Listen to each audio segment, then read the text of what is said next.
अंकिता बराच वेळ किचनमध्ये एकटीच रडत होती. आज काही केला तिचे अश्रू काही थांबत नव्हते. पण तरीही तिला गप्प करायला कोणी आलं नाही. अंकिता तिच्या साडीच्या पदराने डोळे पुसतच स्वयंपाक करत होती. अंकिताची नणंद व तिच्या सासरची मंडळी देखील लग्नानंतर पहिल्यांदा आले होते. त्यांच्या औपचारिक गप्पा झाल्या, जेवण झालं आणि काही वेळ थांबून ते निघून गेले. पण अंकिताची नणंद काही दिवस माहेरी थांबणार होती. अंकिता दुपारी घडलेला प्रसंग आठवून पुन्हा पुन्हा रडतच होती. इतक्यात तिची नणंद कविता तेथे आली. वहिनी, तुझं रडणं झालं असेल तर जेवायला वाढशील का आम्हाला? आणि इतकं वाईट वाटायला काय झालं? तुला कोणी काही बोललं असेल तर ते तुझ्या चांगल्यासाठीच ना. या घरची सून आहेस तर तुला तुझ्या जबाबदाऱ्या कर्तव्य लक्षात ठेवायला हव्यात. जर मोठे कोणी बोलत असतील तर ते का बोलतात याचाही विचार करायला हवा. कधीपासून बघते तू रडतच आहेस. जर इतके वाईट वाटलं असेल तर वागण्याआधी तू विचार करायचा. असं बोलतच कविता बाहेर हॉलमध्ये तिच्या आईजवळ येऊन बसली आणि आईला हळूच सांगू लागली की ती अजूनही रडतच आहे. रडू दे तिला, आपण काही तिला शांत करायला जायचं नाही. चूक केली आहे तर शिक्षा तर झालीच पाहिजे. घरची परंपरा रीतिरिवाज काही आहे की नाही? पण मग जेवण बनवलं आहे की नाही? हां, जेवण घेऊन येते ती. इतक्यात अंकिता किचनमधून जेवण घेऊन येते आणि खाली ठेवून काही न बोलताच आतमध्ये पोळ्या करण्यासाठी निघून जाते.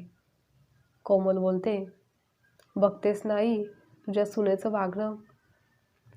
दुपारी इतकं तू सुनावलंच पण तरीही अजून तिच्यात काही सुधारणा नाही. जेवण ठेवून सरळ आतमध्ये निघून गेली. जेवायला बसा किंवा ताटात जेवायला देखील वाढलं नाही. असं बोलत कविता स्वतःसाठी व आईसाठी जेवणाचे ताट वाढून घेते आणि अंकिता त्यांच्यासाठी गरम गरम पोळ्या आणून देत असते. दोघेही एकमेकींच्याकडे पाहत जेवतात. जेवतानाही त्यांचे हावभाव चालूच असतात. तेव्हाच संजय कामावरून घरी येतो आणि आल्यानंतर कोमलला विचारतो, काय गं, तू कधी आली आहेस आणि कशी आहेस? मी दुपारीच आली आहे, पण येथे आल्यानंतर माझ्याशी तुझी बायको नीट काही बोलत नाही, नीट वागत नाही. चेहरा पाडून स्वयंपाकघरात बसली आहे. माझी मुलगी लग्नानंतर पहिल्यांदा घरी आली आहे तर तिच्याशी चांगलं वागावं, बोलावं. पण नाही, तुझी बायको तर तिच्या नादातच गुंग आहे. जेवणासाठी सुद्धा काही खास पदार्थ बनवला नाही, तेच रोजचं जेवण आहे. असं रागातच संजयची आई त्याला बोलत होती. तिला कळायला हवं, नंदेच्या सासरचे लोक पहिल्यांदा घरी आले होते तर त्यांच्यासमोर तुझी बायको गाऊन घालून गेली आणि जेवणात मीठच टाकलं नाही. अरे, असं वागून ती आमची इज्जत घालवत आहे का? पाहुणे येणार आहेत तर चांगली साडी परिधान करावी. पण नाही, तिला या घराच्या आबरूची काही पडलेलीच नाही. फक्त स्वतःची मनमानी करत असते. आणि 4 शब्द मी बोलले काय तर लगेच रडायला सुरुवात केली. हो दादा, आई बरोबर बोलत आहे. वहिनीने आत्तासुद्धा आम्हाला जेवायला वाढलेलं नाही. असं कसं शक्य आहे? अंकिता तर घरात नेहमी हसत खेळत वावरत असते. ती कोणालाच उलट सुलट उत्तर देखील देत नाही. मग आज अशी ती का वागेल? नक्कीच काहीतरी घडलेलं असणार. इतकं तर मी माझ्या बायकोला नक्कीच ओळखतो आणि ती तर तुला नेहमी खुश ठेवण्याचा प्रयत्नच करत असते. आज चुकून जेवणात काही गडबड झाली असेल. इतक्या माणसाचा स्वयंपाक करण्याची तिलाही सवय नसेल. गोंधळ झाला असेल तिचा. शेवटी ती सुद्धा नवीनच आहे तर आपणच तिला समजून घ्यायला हवं. कविता बोलते, हो दादा, सगळी चूक आमचीच आहे, कारण तुझी बायको तर कधी चुकीची असूच शकत नाही. आम्ही तिच्या वाईटासाठी बोलतो ना. तू गप्प बस, मध्ये मध्ये बोलू नकोस आणि इकडच्या गोष्टीत लक्ष देण्यापेक्षा तू तुझ्या नवीन संसाराकडे लक्ष दे. त्यातच तुझं भलं आहे. खबरदार संजय, जर माझ्या मुलीसोबत या भाषेत बोललास तर. 4 दिवसांसाठी आली आहे ती. तिच्याशी नीट राहा. या घरची मुलगी आहे. तिला बोलण्याचा पूर्ण अधिकार आहे. हो ना? मग अंकिता ही कोणाच्या तरी घरची मुलगी आहे हे आपणही लक्षात घ्यायला हवं. चुकून तिच्याकडून झालं असेल काही. हा घे, आता तू पण तिचीच बाजू घेऊन बोल. आम्ही काय सांगतोय त्यावर विश्वास ठेवूच नकोस.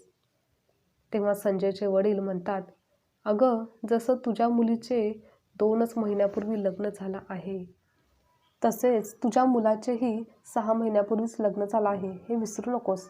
तीही या घरात नवीनच आहे. काही गोष्टी समजायला वेळ लागतो. आणि तिला साडी घालण्याची तेवढी सवय नाही. पटकन पाहुणे एकत्र आले तर ती थोडी गोंधळून गेली. आणि आत्ताच म्हणशील तर तुम्ही दोघेही जेवायला बसल्या होता तेव्हा तिनेच तुमच्यासाठी पोळ्या आणून दिल्या होत्या. गप्प बसा. तुम्ही तिची बाजू घेऊन बोलू नका. आणि तुम्ही बायकांच्या मध्ये फार बोलू नका. असं बोलून त्या रूममध्ये जातात. पाठीमागून वडील कविताही जाते. वडील आईला समजावतात की अंकिता या घरची सून आहे, तर तिलाही तो दर्जा मान दिला गेला पाहिजे. आणि आपल्या घरात कधीपासून आली अशी प्रथा की सुनेने साडीतच दिवसभर राहायचं? तू तर कधी अशी कोणती प्रथा पाळलीच नाहीस. पण कविताची आई काही ऐकण्यास तयारच नव्हती. शेवटी कंटाळून संजयचे वडील रूममधून बाहेर येऊन बसतात. संजय आपल्या रूममध्ये जातो. अंकिता चेहरा पाडून बसलेली असते. अंकिता, काय झालं आहे ते मला समजलं आहे, पण मला एक कळत नाही, अशा रीती परंपरा का पाळत बसतेस? लग्नानंतरच मी तुला सांगितलं होतं की यामध्ये अडकून राहू नकोस आणि सर्वांचं सर्व ऐकून घेईन. उगाच तुझ्याविषयीच्या अपेक्षा वाढवू नकोस. पण नाही, तुलाच एक आदर्श सून व्हायचं होतं. सर्वांची मनं सांभाळायची होती. म्हणूनच आईचे सर्व काही ऐकत गेलीस. आणि आज पाहतेस ना काय होते. तू त्यांचे सर्व ऐकावं, त्यांच्या मनाप्रमाणे वागावं असं तिला वाटते. हे बघ अंकिता, मी कायम तुझ्या बरोबर आहे. माझा पूर्ण विश्वास आहे तुझ्यावर. तू काहीही चुकीचं वागणार नाहीस. पण प्रत्येक वेळी गप्प बसून राहणं, कोणालाच काहीच उलट उत्तर न देणं आणि फक्त सहन करून स्वतःलाच त्रास करून घेणं हे काही बरोबर नाही. आणि प्रत्येक वेळी मी आणि बाबा तुझ्या बाजूने बोलू शकत नाही. आणि जरी बोललो तरी त्याचा आईवर कोणताही परिणाम होत नाही. कारण जोपर्यंत तू काही बोलत नाहीस तोपर्यंत काहीच होणार नाही.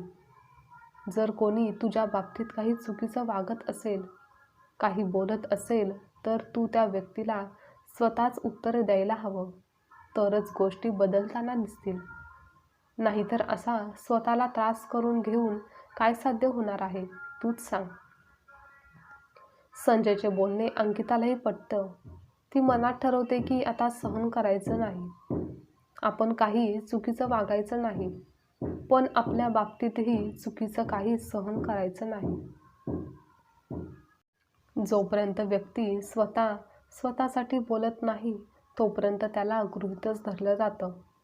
जेव्हा लग्न होऊन अंकिता सासरी आली त्याआधी अशी कोणतीच प्रथा किंवा रीतिरिवाज नव्हता की सुनेने नेहमीच साडीच नेसली पाहिजे, तिने ड्रेस किंवा गाऊन घातला नाही पाहिजे. पण जेव्हा अंकिता सून म्हणून या घरी आली आणि संजयच्या आईने उगाच रीतिरिवाजाच्या नावाखाली अंकिताला अनेक गोष्टी करण्यास व त्या पाळण्यास भाग पाडलं. आणि अंकिता ही नवीन होती. शिवाय सासूचं बोलणं टाळायला नको, नाहीतर त्यांना वाईट वाटेल असा विचार करून ती सर्व काही ऐकत होती. पण त्याचाच गैरफायदा संजयची आई घेत आली होती. पण आता मात्र अंकिताने हे सर्व बदलायचं ठरवलं. दुसऱ्या दिवशी अंकिता सकाळी लवकर उठून सर्वांसाठी चहा नाश्ता बनवते व काही वेळाने जेवण देखील करते. स्वतःचे आवरून बाहेर जाण्यासाठी निघते. जाताना सासूला बोलते की जेवण बनवलं आहे, मी येथेच बाजारात जाऊन येते. सासू काही बोलणार इतक्यात कविताच बोलते की आज तर तुमच्या बोलण्याचा अंदाज काही वेगळाच आहे वहिनी. आणि कोठे इतक्या लवकर फिरायला जात आहात, तेही साडी परिधान न करता ड्रेस घालून? शिवाय आईची तुम्ही परवानगीसुद्धा घेतली नाही. त्याचं काय आहे नणंदबाई, ते तुमच्या दादाने दुसऱ्या ठिकाणी बदली करून घेतली आहे. आम्ही तिकडेच आता राहायला जाणार आहोत. त्यामुळे तिकडे जाण्यासाठी काही वस्तू सामानाची गरज लागेल. त्यासाठी इथूनच घेऊन जाण्याचा विचार करत आहे. हे सर्व ऐकून आईला राग अनावर होतो. त्या रागातच बोलतात, तुम्ही स्वतःला कोण समजत आहात? कोणाला विचारून तुम्ही हा निर्णय घेतला आहे? बदली करून घेण्यापूर्वी एकदाही तुम्हाला आमच्याशी बोलावं वाटलं नाही? या घरात मोठी माणसं अजून आहेत, हे लक्षात ठेवा. तुमची मनमानी इथे चालणार नाही. तूच माझ्या मुलाला हे करण्यास भाग पाडलं असणार. नाहीतर लग्न झाल्यापासून तो पूर्णपणे बदलला आहे. तू नक्कीच हे काम तुझंच असणार आहे. तूच केलं आहेस हे काम. आणि बाहेर ड्रेस घालून जाऊन तू काय आमच्या पूर्ण परिवाराची इज्जत काढणार आहेस का? तुला किती वेळा सांगितलं आहे साडी नेसत जा म्हणून. हो, खरंच काय मी एकटीने साडी नेसून पूर्ण परिवाराची इज्जत वाचणार आहे का? आणि मला एक सांगा, फक्त साडी नेसून काही होणार आहे का? व्यक्तीचे वागणे, बोलणे, संस्कार या गोष्टीचं काही महत्त्व आहे की नाही? आणि तुम्हीच मला काल बोलला होता की या घरात राहायचं असेल तर तुमच्या मर्जीने आणि तुमच्या नियमानुसार वागावं लागेल. तर मी आज स्पष्टपणेच तुम्हाला सांगते, असं जाचक आणि मुद्दामून लादलेले निर्बंध मला मान्य नाहीत. म्हणूनच आम्ही दुसऱ्या ठिकाणी राहायला जात आहोत. गप्प बस, काहीही बोलू नकोस. तुला कुठे जायचं आहे तिथे निघून जा. पण मी माझ्या मुलाला तुझ्याबरोबर अजिबात पाठवणार नाही, हे लक्षात ठेव. आई, असं कसं बोलतेस तू? लग्न झालं आहे. माझं आयुष्यभर एकत्र सोबत राहण्याचं वचन दिलं आहे आम्ही एकमेकांना. मग अशी तिची साथ मी कशी सोडू? संजयचे बोलणे ऐकून आईला धक्काच बसला. अरे तू काल आलेल्या हिच्यासाठी आम्हाला सोडणार आहेस का? आमची साथ देणार नाहीस? तेव्हा संजयचे वडील म्हणतात, संजय काहीच चुकीचं करत नाही. तो तर त्याच्या बायकोच्या बाजूने खंबीरपणे उभा आहे. जसं मी देखील तुझी मनमानी सहन करतो, तुझ्यासोबत कायम राहतो. कवितालाही त्यांनी सांगितलं, हे बघ कविता, यापुढेही तुला माहेर कायम यायचं की नाही हे आता तू ठरव. उगाच आई आहे म्हणून चुकीची साथ देऊ नकोस. त्यावर कविता देखील गप्प राहते. सर्वजण अंकिताची बाजू घेत होते. सर्व घरातल्यांना एकत्र पाहून संजयची आई व बहीण त्यापुढे काहीच बोलू शकत नाहीत. त्यानंतर काही दिवस आई रागातच नाराज होऊन बसलेली असते. कोणाशीच त्या बोलत नव्हत्या. पण तरी देखील कोणी काही विचारलं नाही की त्यांची मनधरणीसुद्धा केली नाही. त्यामुळे काही दिवसानंतर त्या स्वतःच शांत झाल्या, नॉर्मल झाल्या. त्यांना कळून चुकलं की आता आपल्यालाच माघार घ्यावी लागेल. आजची कथा तुम्हाला आवडल्यास लाईक, शेअर, कमेंट करा आणि चॅनलवर नवीन असाल तर चॅनलला सबस्क्राईबसुद्धा नक्की करा.